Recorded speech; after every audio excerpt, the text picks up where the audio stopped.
नमस्कार, business plus टेलिभिजनको news bulletin business टुडेमा स्वागत छ। म जीवन खड्का। सुरुमा हेडलाइन्स। दिगो विकास लक्ष्य प्राप्तिका लागि तिनै सरकारको संयुक्त प्रयास हुनुपर्ने योजना आयोगको भनाई। संघ सरकारले नीति दिने, प्रदेश सरकारले सहजीकरण र स्थानीय सरकारले कार्यान्वयन गर्नुपर्ने। आन्तरिक पर्यटकको रोजाइमा पर्न थाल्यो काभ्रे पलाञ्चोक जिल्लाको बेथानचोक। आन्तरिक पर्यटकहरूको संख्यामा वृद्धि, बाह्य पर्यटन र धार्मिक हिसाबले महत्त्वपूर्ण बन्यो। सोमबारबाट 13,000 पत्रकारलाई कोरोना विरुद्ध खोप लगाइँदै पत्रकारले सूचना विभागको प्रेस पास अनिवार्य लैजानुपर्छ।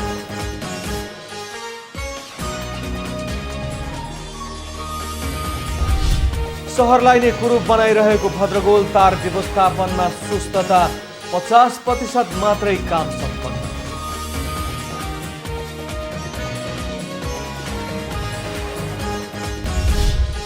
र सुनसरी मोरङ सिंचाई आयोजनाको नहर अतिक्रमणको चपेटामा। अतिक्रमित जग्गा खाली गराउन भएन पहल, सयौं घर टहरा निर्माण।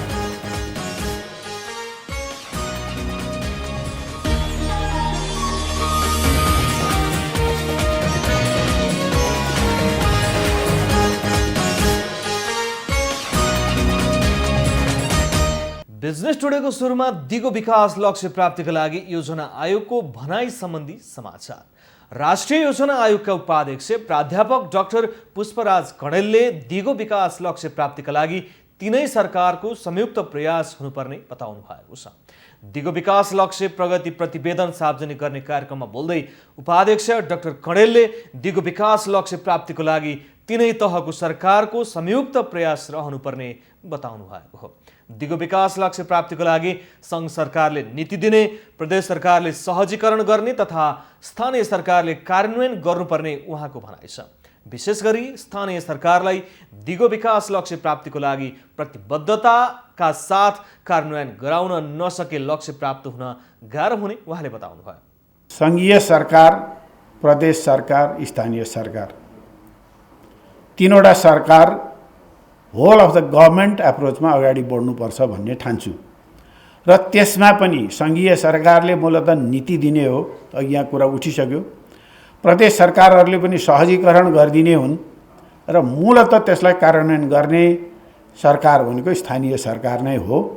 र त्यसकारणले स्थानीय सरकारलाई जबसम्म हामीले दिगो विकास लक्ष्यलाई आत्मसात गर्ने र त्यसलाई प्रतिबद्धताका साथ कार्यान्वयन गर्ने अवस्थामा पुर्याउँदैन तबसम्म दिगो विकास लक्ष्य प्राप्त हुनको लागि हामीलाई गाह्रो छ। यसैगरी कार्यक्रममा बोल्दै राष्ट्रिय सभा सदस्य विमला राई पौडेलले दिगो विकास लक्ष्य प्राप्तिको लागि सबै क्षेत्रसँग साझेदारी र समन्वयको वातावरण बनाउनु पर्ने बताउनु भयो। सामाजिक उत्तरदायित्व भन्दै निजी क्षेत्रले निकै पैसा खर्च गर्ने भएकोले ती लगानीलाई एकीकृत गर्ने र खर्चको अनुगमन गर्ने हो भने आर्थिक रूपमा समस्या नहुने उहाँको भनाइ छ। कर्पोरेट सोशल रेस्पोन्सिबिलिटी भनेर यो सामाजिक उत्तरदायित्वमा उहाँहरूले थुप्रो पैसा खर्च गर्नुहुन्छ। त्यो पैसालाई एक रूपमा एक ठाउँमा राखेर एसडिजी इम्प्लिमेन्टेसनका डिफ्रेन्ट गोलहरूमा लगाउने हो भने पनि ठुलो लगानी त्यहाँबाट पनि आउनेवाला देखिन्छ, आइ नै रहेको छ, तर छरपस्टेको छ, कहाँ जान्छ थाहा हुँदैन। यसरी लगानीहरूलाई एकत्रित गर्ने र लगानीहरू कहाँ खर्च भइराखेको छ भन्ने कुराको राम्रो अनुगमन गऱ्यौँ भनेदेखि खर्चको त्यति ठुलो समस्या हुन्छ जस्तो मलाई चाहिँ लाग्दैन। सदस्य सचिव भण्डारीले दिगो विकास लक्ष्य प्राप्तिको कुरा जताततै दस्तावेजीकरण गरिएको भए पनि काम गर्ने सिलसिलामा कठिनाइहरू देखिएको बताउनुभयो। पछिल्लो समय पहाडहरूको राजाको रूपमा परिचित काभ्रेको बेथानचोक आन्तरिक पर्यटकहरूको रोजाइ बन्न थालेको छ। उच्च स्थानबाट पहाड तथा हिमालहरूको दृश्य अवलोकन गर्ने तथा हिउँदको समयमा हिउँ खेल्नलाई समेत पर्यटकहरू बेथानचोक पुग्ने गरेका छन्। एक रिपोर्ट। काभ्रेको दक्षिण भेगमा अवस्थित बेथानचोक नारायण स्थान पछिल्लो समयमा पर्यटकहरूको रोजाइमा पर्न थालेको छ।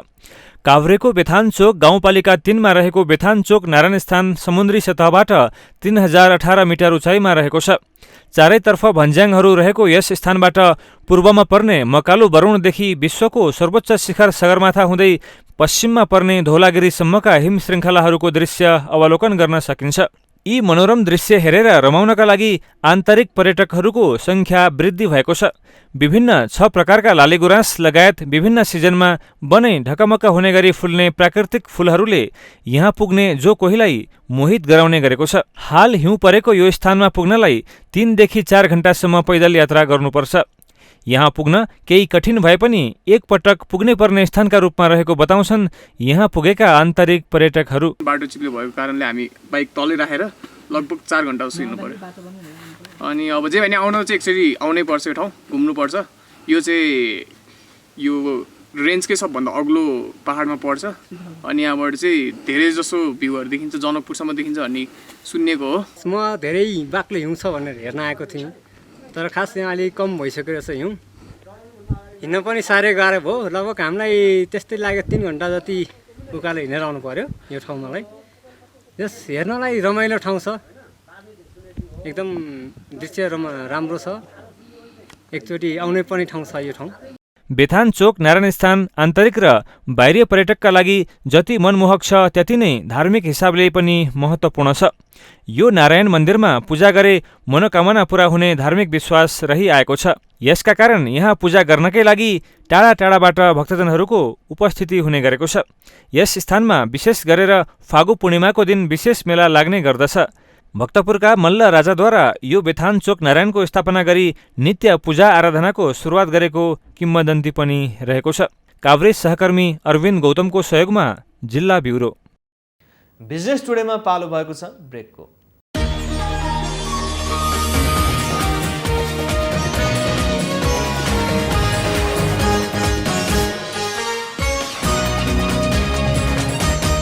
बिजनेस टुडेमा पुनः स्वागत छ। अब बाँकी समाचार। स्वास्थ्य तथा जनसङ्ख्या मन्त्रालयले आजदेखि कोरोना भाइरस विरुद्धको कोभिसिल्ड खोप अग्रपङ्क्तिमा काम गर्ने पत्रकारलाई उपलब्ध गराउने भएको छ।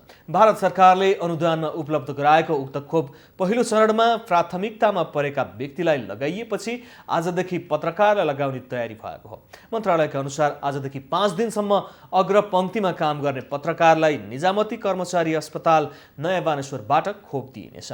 खोप लगाउने पत्रकारको विवरण स्वास्थ्य सेवा विभागमा उपलब्ध गराउन सञ्चार तथा सूचना प्रविधि मन्त्रालयलाई आवश्यक समन्वय गर्न समेत आग्रह गरेको छ। खोप लगाउन पत्रकारले आफ्नो परिचय पत्र खुल्ने गरी सूचना विभागको प्रेस पास लिएर जानुपर्ने बताइएको छ। देशभर पहिलो चरणको खोप 1,84,857 जनालाई लगाइसकिएको छ।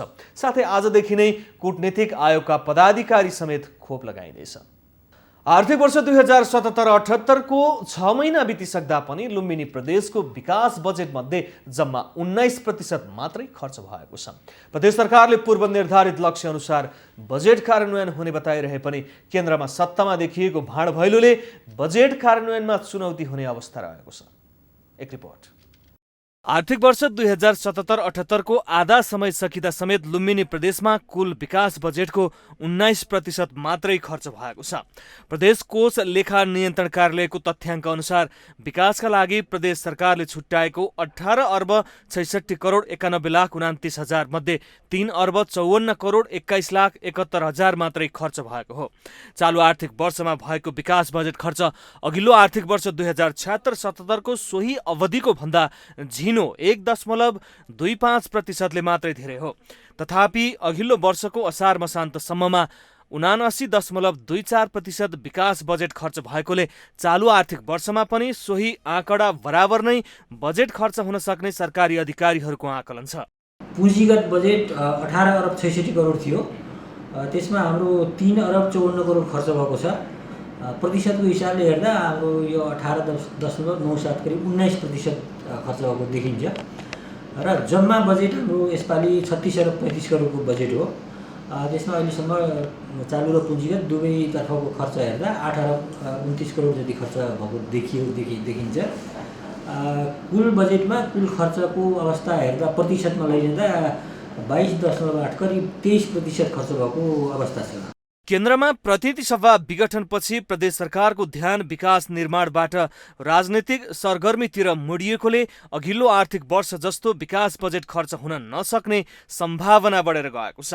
प्रदेश सरकार भने पूर्व निर्धारित लक्ष्य अनुसार जेठ मसान्तसम्ममा बजेट कार्यान्वयन गरिसक्ने दावी गरिरहेको छ। असार मसान्तको समीक्षामा हामीले 156% खानेपानीमा प्रगति गऱ्यौँ, 125% हामीले सिँचाइमा प्रगति गऱ्यौँ।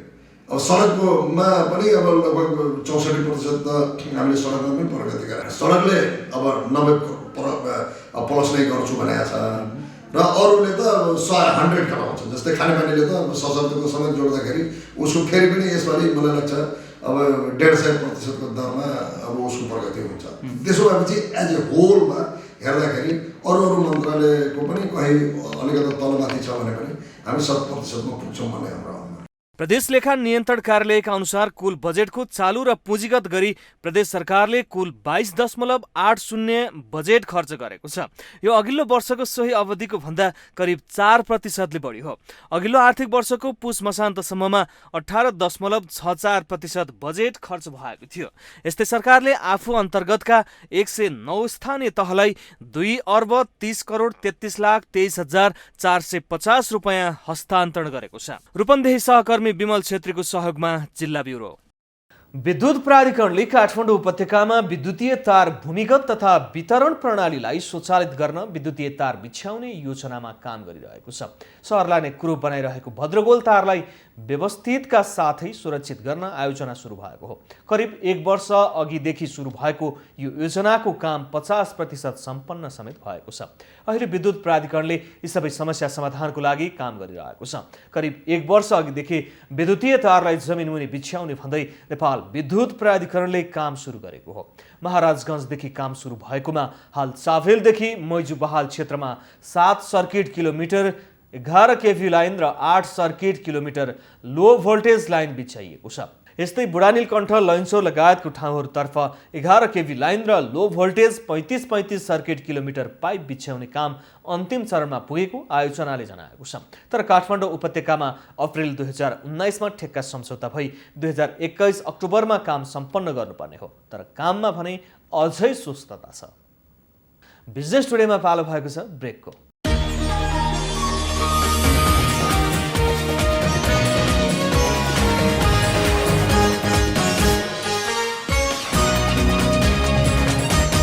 बिजनेस टुडेमा पुनः स्वागत छ। अब बाँकी समाचार। अतिक्रमणको चपेटामा परेको सुनसरी मोरङ सिंचाई आयोजनाको नहर सङ्कटमा परेको छ। सरकारवाला निकायहरूबीच समन्वय अभाव हुँदा सुनसरी मोरङ सिंचाई आयोजनाको नहर दिन प्रतिदिन अतिक्रमणको चपेटामा परेपछि सङ्कटमा परेको हो। अतिक्रमित जग्गा खाली गराउन पहल नहुँदा अहिले सयौं घर टहरा बनेका छन्। एक रिपोर्ट।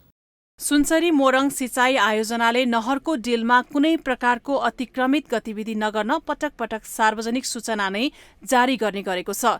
तर सिंचाई आयोजनाको आग्रहलाई अटेर गर्दै सुनसरीको चतरादेखि मोरङको केरौबनसम्म सयौं घर टहरा बनाइएका छन्। सुनसरीको रामधुनी र इटहरीको खनार क्षेत्रमा जथाभावी घर टहरा बनाउने क्रम तीव्र बनेको छ। कतिपय संघ संस्थाको अगुवाईमा शौचालय र सिंचाईकै जग्गामा सुविधा सम्पन्न पक्की भवन समेत निर्माण गरिएको छ। रामधुनी नगरपालिका 1 का वडाध्यक्ष महेश कुमार चौधरीले बजारको बीचबाट नहर बगेकाले बजार नै कुरूप बन्दै गएको र नहर अतिक्रमणको चपेटामा परेको बताउनुभयो। यो रामधुनी नगरपालिका एउटा झुम्का बजार ठुलो मात्रामा रहेको छ र त्यो सँगसँगै बजार क्षेत्रमा एउटा सिँचाइ चतरा सिँचाइ भएको अवस्था छ। त्यसले गर्दा एउटा बजारको कुरूप पनि देखिएको अवस्था छ। किनभने यो मेन बजारमा एउटा नहर भएकोले गर्दा अव्यवस्थित तरिकाले बसोबास भइरहेको छ। सिंचाईको पानीलाई समेत असर पार्ने देखिएपछि 2072 सालमा ठूलो धनराशि र बल प्रयोग गरेर त्यहाँ रहेका घर टहरा डोजर लगाएर हटाइएको थियो। प्रशासनले मूल नहर ओगटेर बसेका सुनसरी मोरङका हजारौं घर टहरा भत्काए पनि त्यसयता कुनै पहल हुन सकेको छैन। सरोकारवाला निकायबीच समन्वय हुन नसक्दा अवस्था अहिले पहिलेकै जस्तो बनेको नगर प्रमुख जयप्रकाश चौधरीको भनाइ छ। केही जिम्मेवारी सिंचाइले का आधिकारिक अफिसले लिइदिनुपर्छ भनेर मानसिकता। उहाँले केही जिम्मेवारी मात्रै लिनुभयो भने उहाँले 10 मात्रै लिनु भने हामी 90 दिन तयार छौँ। तर उहाँले केही न केही लिइदिनुपर्छ।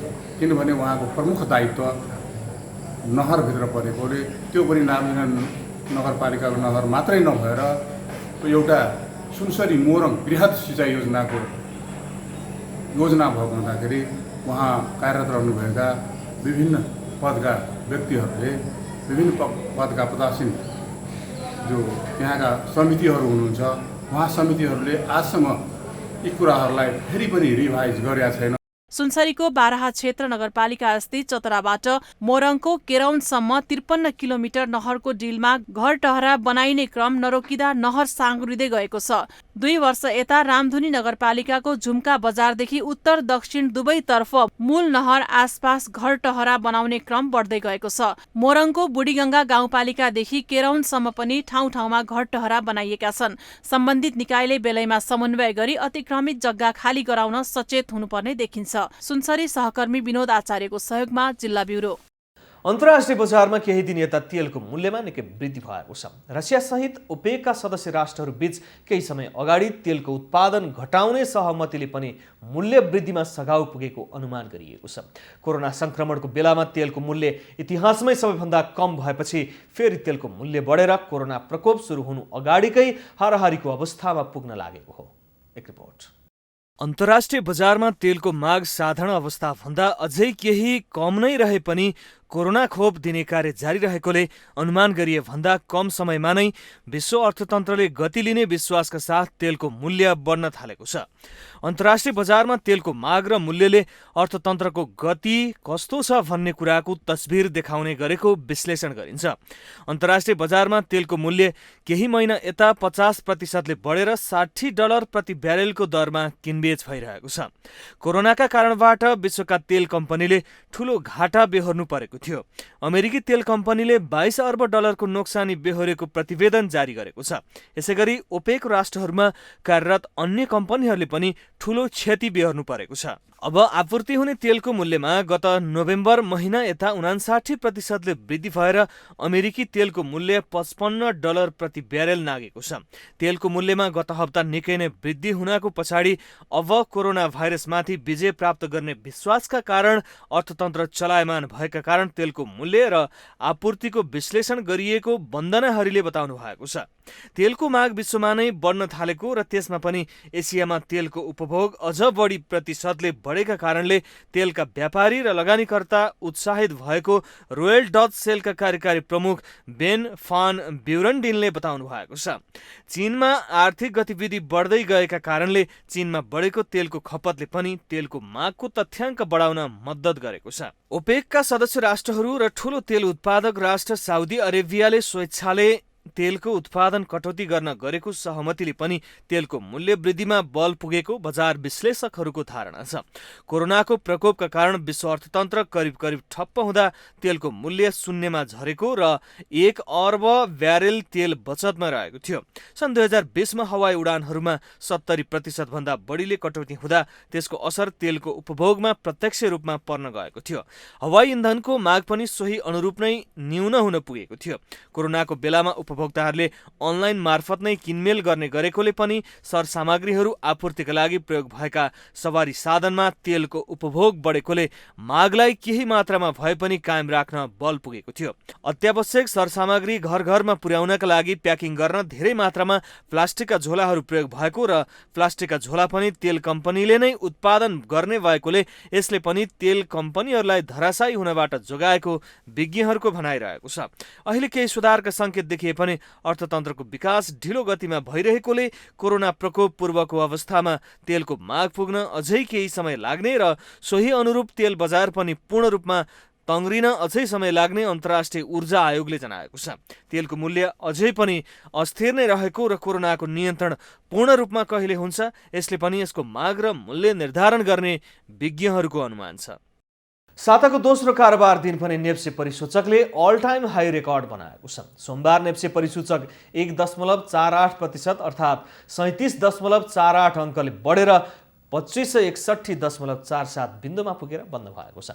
यस दिन बैंकिङ तथा विकास बैंक उपसमूहको परिसूचकमा उल्लेख्य वृद्धि भएको छ। त्यस्तै क वर्गका कम्पनीहरूको कारोबार मापन गर्ने सेन्सिटिभ इन्डेक्स 7.28 अङ्क बढेको छ। सोमबार 206 कम्पनीको 92,079 पटकको कारोबारमा 10 अर्ब 61 करोड 91 लाख रुपियाँ बराबरको 2 करोड 11,000 किता सेयर खरिद बिक्री भएको छ। कारोबारमा आएका 12 उपसमूहमध्ये 7 उपसमूहको परिसूचक बढेको छ भने 5 उपसमूहको परिसूचक घटेको छ, जसमध्ये बैंकिङ र विकास बैंक उपसमूहको परिसूचक सर्वाधिक 3% भन्दा बढीले बढेको छ। कारोबार रकमका आधारमा प्रभु बैंक सबैभन्दा अग्र स्थानमा रहेको छ। प्रभु बैंकको 57 करोड 64 लाख 69 हजार रुपियाँ बराबरको सेयर खरिद बिक्री भएको छ।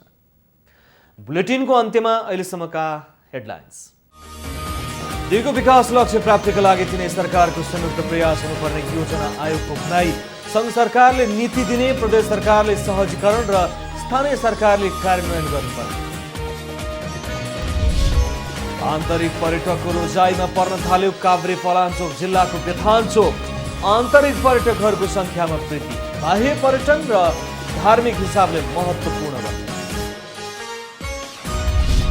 सोमबारबाट 13,000 पत्रकारलाई कोरोना विरुद्ध खोप लगाइँदै पत्रकारले सूचना विभागको प्रेस पास अनिवार्य लैजानुपर्छ।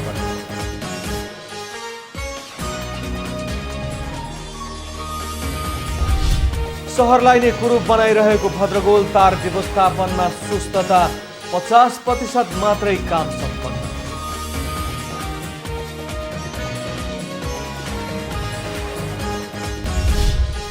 र सुनसरी मोरङ सिंचाई आयोजनाको नहर अतिक्रमणको चपेटामा।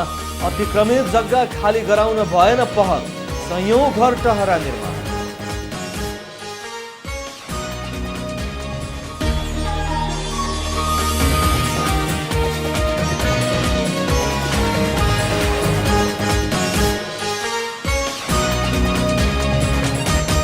बिजनेस टुडे अहिलेलाई यति नै। हेर्दै रहनुहोला business plus television. Business plus, business first. नमस्ते।